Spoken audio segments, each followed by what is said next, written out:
ఇవి ఎవరికైతే ఆయనకి మొరపెడతావో ఆయనకి సాయం చేశాడు. ఈ మాటలు వింటున్న మనము మన జీవితంలో దేవుని ఘనపరిచే భాగ్యాన్ని మనకి ఉదయకాలంలో ఇచ్చాడు. యెహోవా నేను నీకు మొరపెట్టుచున్నానంటాడు మొదటి వచనములో. మరి మొదటి వచనములో మొరపెట్టుచున్నానన్నప్పుడు ఆశ్రయ దుర్గము, మౌనముండక నా మన వాళ్ళకి ఇవ్వము. నీవు మౌనముగా నుండినలా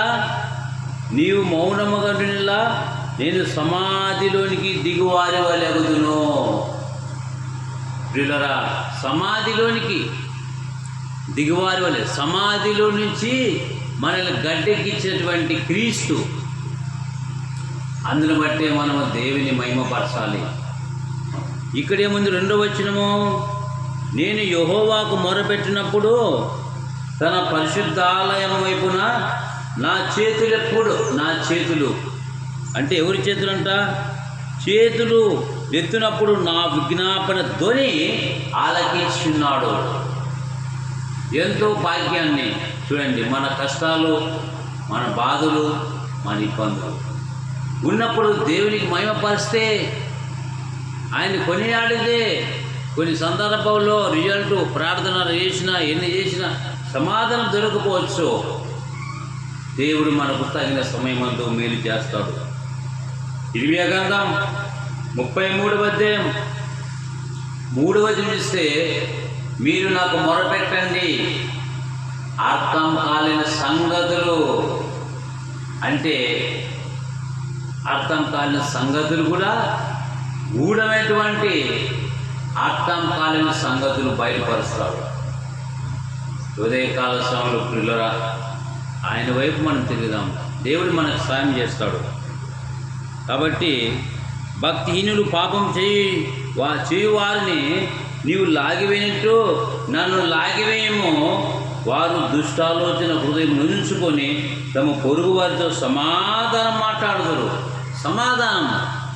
అసమాధానంతో ఉన్నవారు దుష్టాలోచనలు కలిగి ఉంటారు, దుష్ట తలంపులు కలిగి ఉంటారు. ఇది వాక్యానికి వ్యతిరేక సరైనది కాదని లేఖనం చెప్తుంది ప్రియులరా.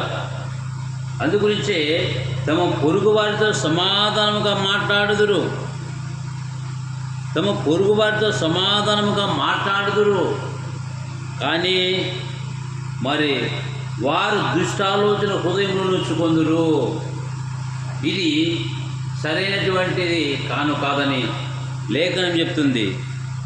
దుష్టులు ఆలోచన నడవక, పాపుల మార్గం నిలవక, అపహాస్యుడు కూర్చుండక యెహోవా ధర్మశాస్త్రమునందు ఆనందించుతూ దీవారాత్రములు ధ్యానించేవాడు ధన్యుడని లేఖనం చెప్తుంది.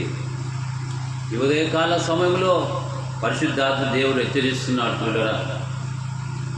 యెహోవా నేను నీకు మొరపెట్టుచున్నాను, మరి నా ఆశ్రయదుర్గం మౌనంగా ఉండక నా మనవి ఆలకింపమంటాడు కదా. నా మనవి ఆలకింపమంటాడు. ఎంత గొప్ప దేవుడు మాట్లాడుతున్నాడు ఉదయకాల సమయంలో. అందుగురించే నీవు మౌనముగా నిల్లా నేను సమాధిలోని దిగువారి వెళ్ళి అగుతును కదా. 103వ కీర్తనలో చూస్తే వాక్యం మీరిదే చెప్తుంది ప్రియులరా. ఒకసారి 103వ కీర్తన మరి 3వ వచనం చూస్తే,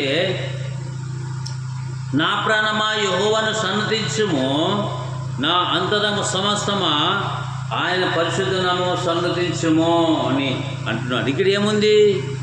3వ వచనం, సమాధిలో నుండి నీ ప్రాణమును విడిపించును, కరుణా కటాక్షము నీకు కిరీటంగా ఉంచుతున్నాడు. కరుణా కటాక్షిస్తాడంటాడు. అంటే మన అపరాధములు బట్టి, మన పాపములు బట్టి, మన శాపములు బట్టి సచ్చినోళ్ళు మనము యేసుక్రీస్తు దయ వలన, యేసుక్రీస్తు మూలమున, యేసు ప్రభువు మాట ద్వారా మనం బ్రతికి పట్టగట్టాము. ఎంత గొప్ప దేవుడు మనకు చెప్తున్నాడు కదా.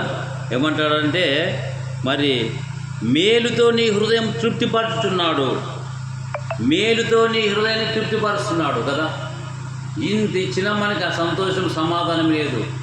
యేసు లేని జీవితం శూన్యం. ఎవడైనా ఎంతటి వాడినైనా యేసు లేని జీవితం శూన్యం, యేసు వాక్యం లేని జీవితం శూన్యం. అందు గురించి అంటాడు మరి ఇక్కడ, నా ప్రాణమా యెహోవాను సన్నతించుము, ఆయన చేసిన ఉపకారములలో దేనిని మరవకము అంటాడు. నీ సంఘటములను కుదుర్చువాడు, సమాధిని నీ ప్రాణం విమోచించుచున్నాడు, కరుణాకటముని నీకు కిరీటముగా ఉంచుచున్నాడు అంటాడు. ఎంత గొప్ప దేవుడు అండి, ఎంత గొప్ప దేవుడు. ఆయన నీ దోషములన్నిటిని క్షమించువాడు, ఆయన నీ దోషములను క్షమించువాడు, నీ సంఘటనలను కుదుర్చువాడు, సమాధిని నీ ప్రాణం విమోచించుచున్నాడు. హల్లెలూయా. కాబట్టి సమాధిలోని తెలిపించేవాడు దేవుడు. ఈ సమయంలో తన మాటలను దీవించును గాక. ఆమేన్.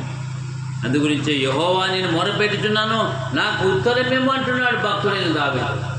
ఈ ఉదయకాల సమయంలో ఆయన వైపు తిరిగితే మనకు ఆశీర్వాదములు.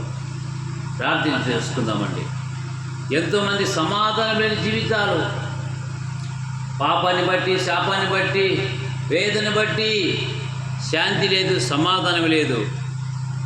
మన అపరాధాలను బట్టి చూసే బతకదు. యేసుక్రీస్తు కృపలోని బ్రతికి పట్టగా తండ్రి అయిన దేవుడు తన ప్రియ కుమారుని పంపించాడు. పాపం పోవాలంటే యేసుక్రీస్తు పాదాల దగ్గర రావాలా, పాప క్షమాపణ పొందాలి. దేవా నేను నీకు మొరపెడుచు, నాకు ఉత్తరమేమో. హృదయాలోచనలో దుష్ట ఆలోచనలు పెట్టుకొని సమాధానంగా మాట్లాడారు, సమాధానం దొరకదని దేవుని వాక్యం చెప్తుంది. అందుని బట్టే దేవుడి ఉదయకాల సమయంలో, ఈ పునరుత్థాన దినంలో వారు ఎంతటి వారినైనా సమాధానము కలిగి ఉండాలా. ఎంత ఓద ఉన్నా ఆ వాక్యము ప్రార్థన లేకుండా శూన్యం. దేవుని సన్నిధానములు గడపడం ఆశీర్వాదములు. ప్రార్థన చేసుకుందాం. ప్రేమల తండ్రి, నీ పాదాలకు స్తోత్రం. ఈ సమయంలో జీవగ్రంథంలోని మాటల్ని తలబోసుకుంటుమి. దేవా నీ పాదాలకు స్తోత్రమయ్యా. మరి నువ్వు చూపిన శాశ్వతమైన ప్రేమ గొప్పదయ్యా. ఎక్కడో దిబ్బ కుప్పపైన మా బతుకులు అయ్యా కాపాడావు. దావీదు భక్తుడు అంటాడు, నేను నీకు మొరపెట్టుచున్నాను, నాకు ఉత్తరమేమో అంటూ కష్టకాలాల్లో మొరపెట్టాడు దావీదు. సాయం ఆదుకున్న దేవుడు, మాకు కూడా సాయం చేసేవాడు. ఈ ఉదయకాల సమయంలో ఈ రికార్డింగ్ ద్వారా ఎవరైతే మాటలు వింటున్నారో ప్రభు ఆ సాయం చేయండి అయ్యా. కృప చూపమని ప్రార్థన చేస్తున్నాము. సాయం చేయండి. ఆశ్చర్యకార్యం జరిగించగల దేవుడు, నీ పాదాలు పట్టుకుని అడిగే బాధ్యత మాకు ఇచ్చాడు. తండ్రి, నీకు ఏమి ఇచ్చినా రుణం తెలుసుకోలేము. విరిగి నలిగిన హృదయముతోనే ఈ కొద్ది ప్రార్థన పరమైన యేసుక్రీస్తు నామములో ప్రార్థిస్తూ, ఇతమైన వాక్యం కూడా అందరూ హృదయాలు పల్లించలాగున కార్యం జరిగించమని ప్రార్థిస్తూ, రేపు ఐపీసీ మీటింగ్ మంగళవారం జరుగుతుండగా ఆ మీటింగ్ చుట్టూ బంతికి జరిగించమని ప్రభా, విన్సెంట్ థామస్ సార్ని, రమేష్ సార్ని బట్టి అనేక హృదయాలను కూడా వారిని ధ్యానం చేసుకోండి. రేపు ఆదంలో హాస్పిటల్లో జరుగుతున్న మీటింగ్స్ని గొప్పగా జరిగించమని వేడుకుంటూ, ప్రభువా ఈ మైక్ ద్వారా కొన్ని నిమిషాలు మీరు మాకు సహాయం చేసినందుకు నీకు కృతజ్ఞత చెల్లిస్తూ క్రీస్తు పేరిట వేడుకుంటున్నాం తండ్రి. ఆమేన్.